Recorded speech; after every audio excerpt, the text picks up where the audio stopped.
Hello and welcome to episode 124 of the Alfa Romeo Driver podcast, brought to you by the Alfa Romeo Owners Club.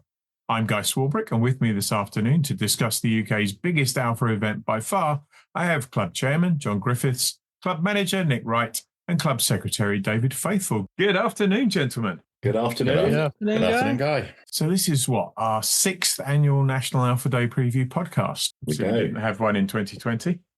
We've had one every year since we started the podcast, apart from that first year. And it's getting pretty close. We're just a few weeks away. Things starting to ramp up. Let's start, Nick. How are ticket sales going so far? Tickets, well, just before we get to ticket sales, I'll just remind everyone that National Alfa Day is on the 16th of August this year. Oh, you take all the fun out of it. We get to the end and then remember we hadn't told anybody. So that's when it is. Where is it? It's at Vista Motion again this year, just to fit in everything, all the activities we have. Ticket sales at the moment are just creeping up to 1,000, which is very good for this. Still, as we record this, it's still over a month to go, so it's good. Very good really sales. Good. So we're expecting 2,000 people again, so we're halfway there on that. So that's really good. All the early bird tickets went well, didn't they, Nick? They did. They flew off. Literally, the birds flew off the shelf. But, that went really well. Yeah. So, and I should say, if people think it takes me nearly a month to edit a podcast, it's we're recording this a little bit earlier because I've very selfishly decided to go on holiday. So outrageous. I will be back. I will be back for NAD Day. So ticket sales as good or better as we could expect this far out. Not just members coming along, of course. There's other people there as well. We a couple of years ago we reintroduced some trade stands and other things. How's that going? It's I'd say it's fairly slow at the moment, but we have got still a good base number. The usual people are coming along. So if anyone else has a trade stand or members want to sell some of their gear, then they're more than welcome to come along. Just drop me an email, and we don't charge anymore for trade stands at NAD to try and encourage people to come along. So get in touch if you want to come and join us. Sell some of their gear or indeed their cars. Yes. So we've got the cars for sale area again this year, which is last year was especially well supported. So it's it's good. Just to clarify, it's Alfa Romeo cars for sale. Yes. Don't just bring a trailer load of your own dross. Only Alfas, please. Yeah. I guess someone could stick up a sale sign when they're up in the Lepers car park at the other end. Yes. In the field. Hope someone came and bought their Focus, but. Field of shame. Good. So that's that corner out of the way. The rest of the site same as it was before, John, or have we got some changes? Oh no, we definitely want to give it a bit of a shake up. Look, some of the core bits work incredibly well and we'll keep them, but this year there's quite a few additional features coming. I wonder where to start. There's so much. We're gonna relocate certain features just to give it a fresh feel. Look, we're conscious that we've been there for 7 years on the trot, but it's a very flexible site. We've got the fantastic hangar that we've used for special car displays for 3 years now. And this year it's going to be something quite different, but we'll come on to that. Externally, though, we're going to be moving where the band is. So we for example, in the stage, as we call it, where we'll be doing interviews, as well as having our fantastic Italian band, Passione Italia, along, doing not just Italian music. I think David, who's been doing the booking, I think they'll do a variety again. Yeah, they do a lot of 80s and 90s pop and rock as well as Italian classics. Yeah, they're a really good bunch. It's a great background to everything, and that'll be along with some other of our regular features like the land train, for example, to get around the vast site. And one of the key things is in the last few years we've had a feature car really in the big display space. So last year we had the Alfa 75 celebrating its, get it right, John, 40th anniversary, and we had the 159 in the Heritage Hangar celebrating 20 years. But this year in the open display space, we're going to, because we've got so many cars enjoying their anniversary on a year ending in a 6, we're going to have a number of each in that big area by the rusty giant hangar door. So a key one is the 105 series Duetto, the fantastic baby Spider from 66. Going to the 70s, it's the 50th anniversary for the brilliant Alfa Sprint. And I gather that the guys have already got over 50 Alfa Suds of different varieties saying they're coming along. I would have been impressed if you'd said 50 Sprints. Sprints, no. It'll be a variety, but a good number will be Sprints again. Yeah. So we're going to have, I would imagine we'll put the early metal aluminium bumper cars, 3 or 4 of those in the outside area. Then we're looking at the fantastic, extremely popular 916 series. I cannot believe the GTV and Spider are 30 years old. It's just crazy, but that's how life goes, isn't it, guys? So we're going to have some of those too. Car close to your heart as well, 20 years Guy, the 939 Spider, and Brera as well from 2006. The Spider hatchback, course, as I like to think of it. Yeah, the Spider hatchback. I like it. So we'll have a few of each of those nice ones in that big area that we can look around, as well as we're going to do our best to have special sites for all of those models. And it's the 10. There's always arguments over this, as we know. We kind of celebrated 10 years of the Giulia last year because it was first shown in 2015, but production started in April 2016. So we're really pushing for 10 years of the Giulia this year. And of course, they landed in the UK around October, November in 2016. Oh, that's a shame, John. If it just slipped into January, you could have done the 10th anniversary next year as well. Well, I'm sure we'll come up with another reason to talk about the Giulia. Well, and given the proportion of our members who have one, I think that would only be reasonable. Exactly. It's over 1,000. So it's the most, I'm not going to say common, the most numerous among our members. So obviously we want to celebrate it. So we're going to give that a really good spot, a prime spot effectively. And working with Andrew Chelly, the registrar, and his team around him, like Paul Bedwell, they are assembling or doing their extreme best to get one of each model that was on sale in the UK. So Tecnica, Base, Veloce, Speciale, Competizione, Italia Indipendente, Estrema, you name it, plus the variety of quadrifolio editions. There must be about 5 of those now as well, which leads us on to a bit of excitement there, doesn't it, Guy? Yeah, well, 2 bits really. I think the first one is a car that lots of us are familiar with, but which is now star of Green and Xbox, Alan Greenhalgh's fantastic GTA M, which for those of you who have missed it,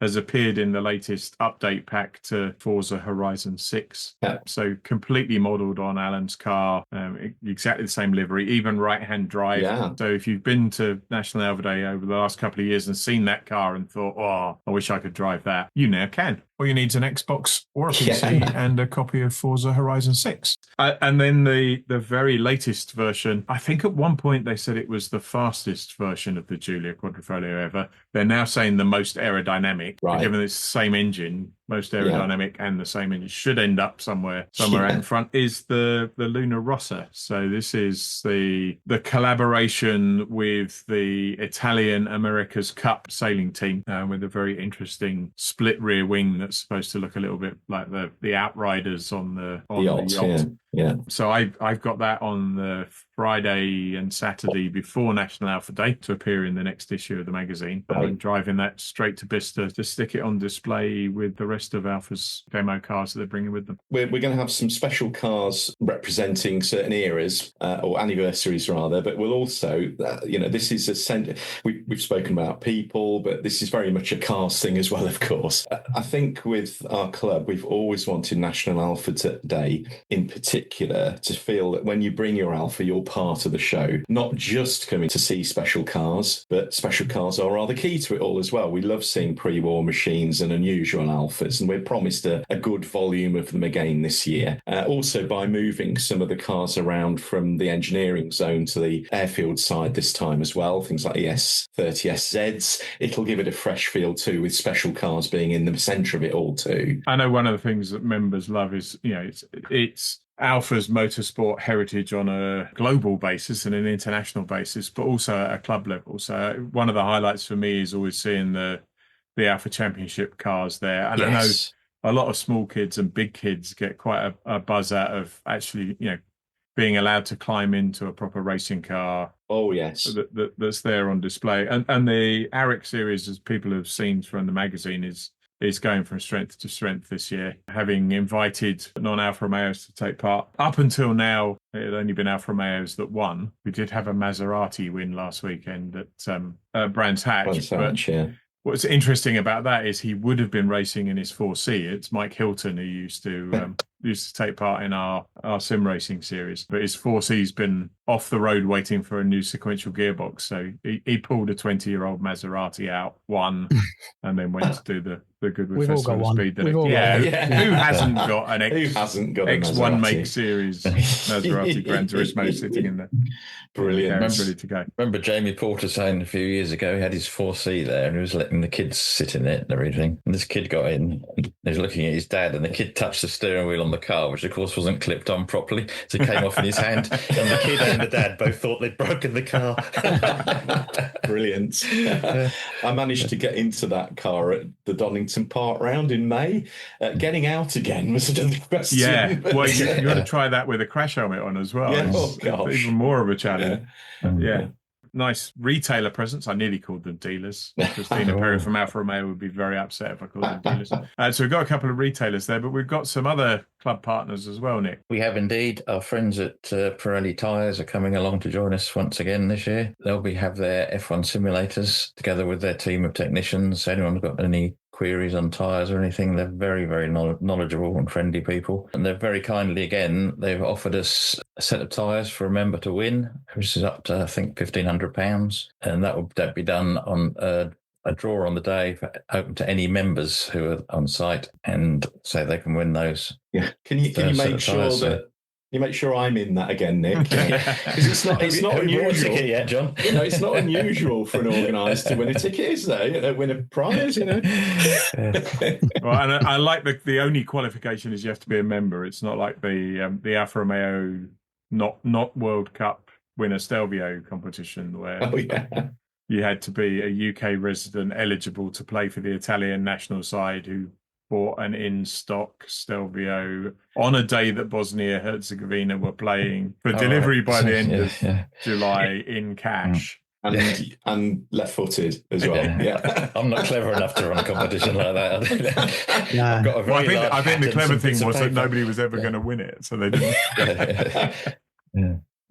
Brilliant. That's good that Pirelli are coming again. Excellent. And the Land Train, once again, sponsored by Chris Knott. It is indeed, yes. They're again sponsoring it very kindly. Brilliant. So again, around the site, we're going to be relocating some of the features. We're going to be keeping some of our favourite things as well. And then the hangar's going to be used for something rather special. Maybe I should hand over to you, Dave, about that point. We did sort of tease this out a few weeks ago, but in essence, we are absolutely delighted to confirm that in partnership with Stellantis and Alfa Romeo UK, we will create the Heritage Hangar Experience, which is in essence, you will be having the opportunity to whiz around a brand new Alfa Romeo inside the hangar, and you'll effectively drive in a kind of an auto test style around an assault course, and they'll be sort of timed, though it's not a race, but everybody will, if they wish to, will have a go. And in essence, if you're familiar with the layout of National Alpha Day, we have the big display area where we have Club Gazebo, the band, deck chairs, and so on. The big entrance to the hangar there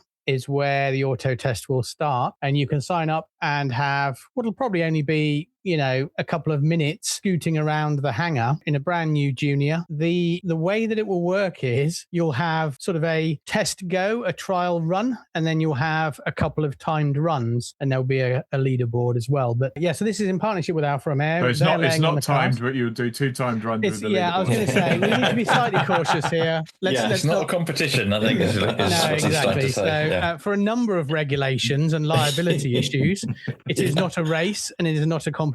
Yeah. We may well be doing some timing and you may get to see how long you took on it, but that's purely for for comparison purposes. Exactly. Yes. So look, I think this is going to be really exciting. If you're very, very nervous about it, do not be. You will have a trained, qualified professional racing driver in your passenger seat. And for the first time, as I understand it in the UK, the cars are fitted with dual controls. A bit like you used to have when you were learning to drive. So if necessary, the trained driver will step in and hit the anchors for you. Don't panic. But look, chances are it'll just be brilliant fun. You'll get a couple of 3 minutes whizzing around that hangar around an inflatable and well laid out course. Yeah. So I think it's going to be brilliant fun. The aim really is to have hundreds of goes across all of our membership. I forget the actual number, but we are aiming for about 350, 400 trial runs. So the real point of this is get as many members as feasibly possible to have a go, to get involved, to have fun. And so, that's the idea. So our sort of hangar experience is this year nothing to do with displaying cars and everything to do with having fun driving cars. I assume the track parades, not competitive, not timed. Quite so. Are still going ahead.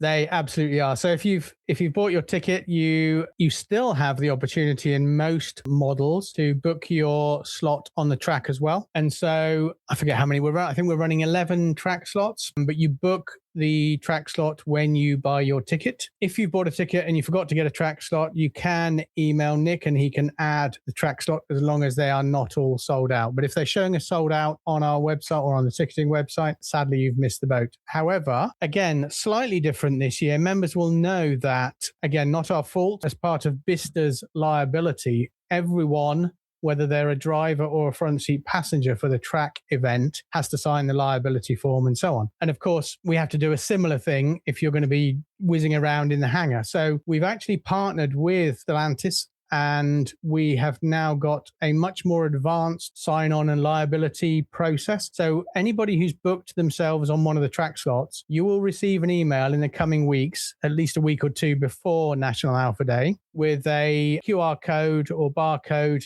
email.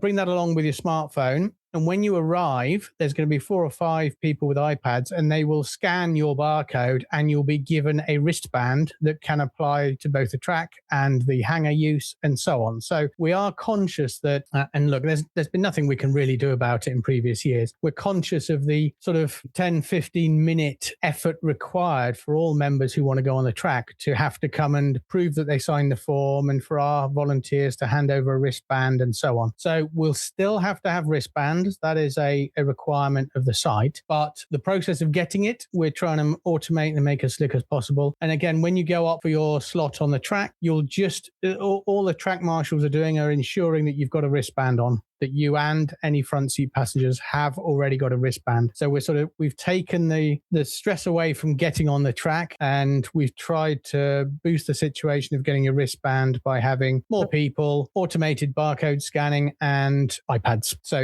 we're hopeful this will be the first sort of, let's not quite go as far as saying we've digitized the process because there's a physical wristband, but we're trying to simplify it and make it really seamless for everybody. Okay.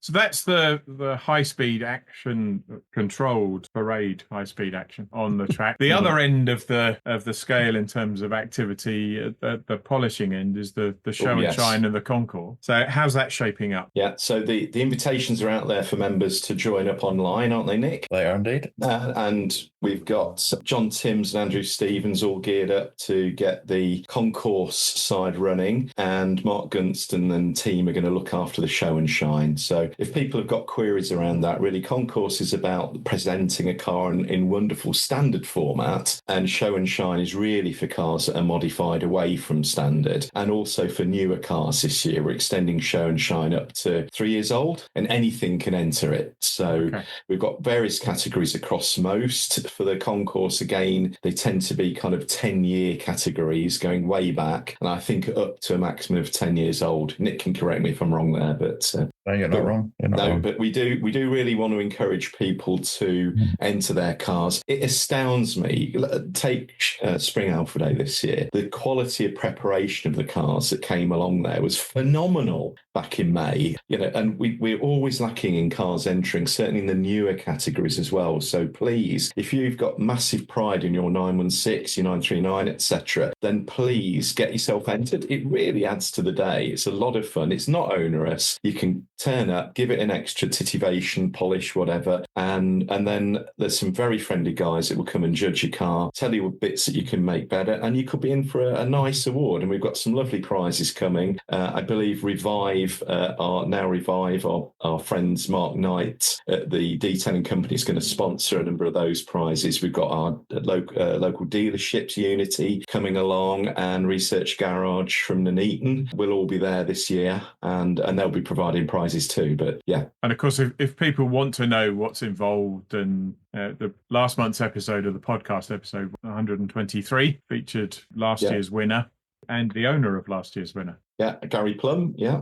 Gary said more than the duetto, but the duetto is there. But also both of or two of the key members of the judging panel. So hopefully they've taken some of the fear out. And explain what's involved. And there's a magazine feature to go with that podcast in the August issue of Alfa Romeo Driver, which should be with you in the next week or so, and should help with any last-minute preparations. And certainly for the show and shine, there should be no fear involved in that. You've not got to have every single nut and bolt polished. It's about overall presentation of the car. So, and similarly, actually, for the concourse, you can have defects on your car, but you can enjoy the competition. So, absolutely. Very much promoted this year. We'd love to see loads of entries. We've got plenty of space. I'd just add that if anyone does want to enter, the entry forms are on the website, on the event page, or you can just drop me an email and I'll send you one through. No problem. Brilliant. Thanks. We look forward to hearing from you. Anything else that's going on? There's one other thing that I definitely want to talk about before we wrap up. I think for me, the key thing really is that, again, we've tried to make National Alpha Day a real festival for families. And so we've spoken about the live music. We have the live. They are an Italian band, but they play non-Italian music as well as Italian classics. We have the face painting. Anybody of any age can get their face painted. And last year there were adults and children, and there were children who had their face painted, an hour later had washed their face paint off and gone and had a different face paint. And so, you know, when you speak to the young lady who's really talented at painting the faces, she is very familiar with people going back several times. And remember that the ticket price, everything other than food and coffees within the site is basically free. So, you know, if you arrive, we've got live music, face painting is there. There's go-karts for kids up to about the age of 11, I think.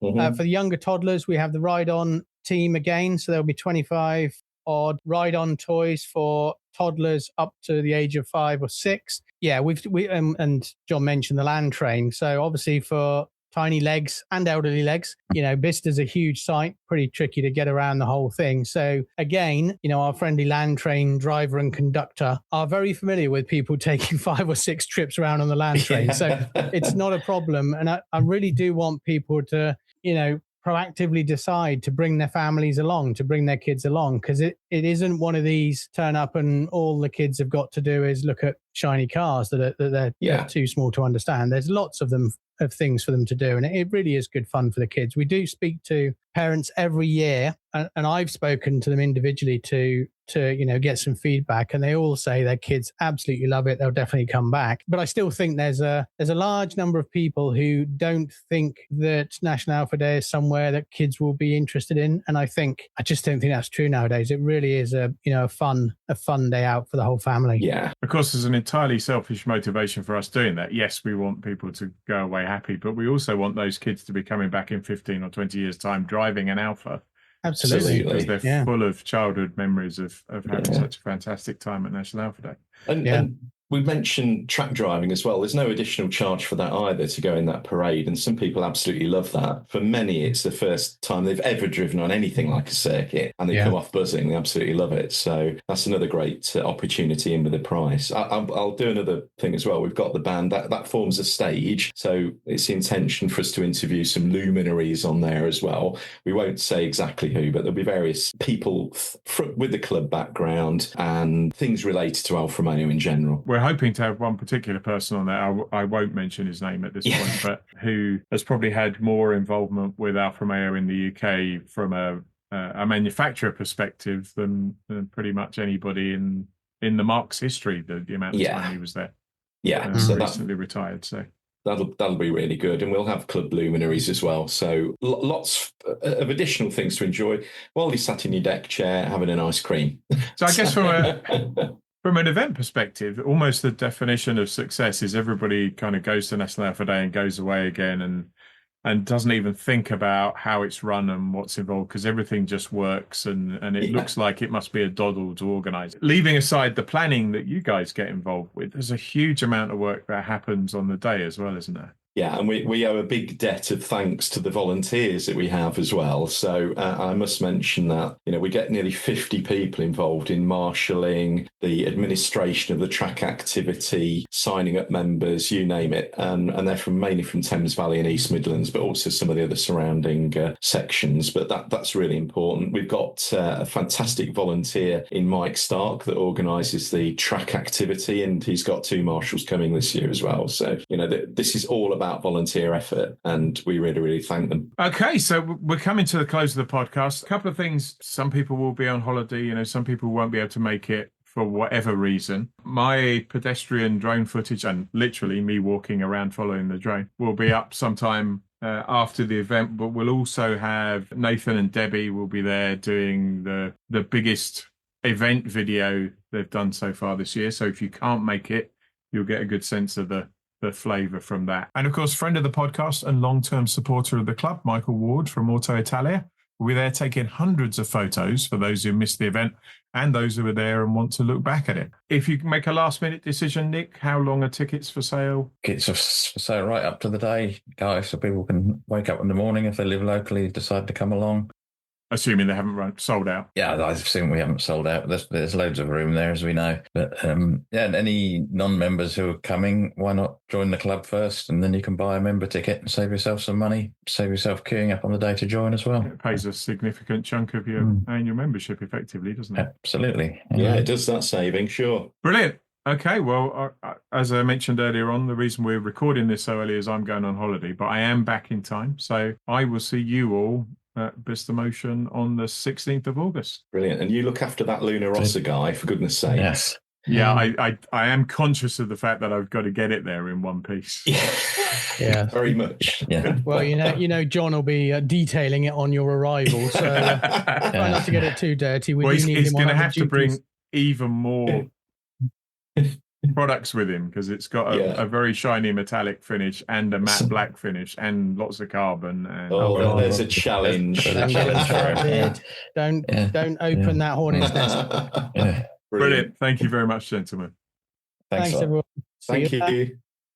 That's it for this episode. We'll be back in 5 weeks' time on Sunday, the 6th of September, where we'll welcome back friend of the podcast, Saber Ali, who's going to talk about his life inside an Alfa Romeo retailer, and in particular, the relatively new role of the concierge. Episode 125 will be available from 1:30 p.m. from Apple Music, Spotify, YouTube, Podbean, Podcast Addict, the club's website, and wherever else good podcasts are found. Until then, stay safe.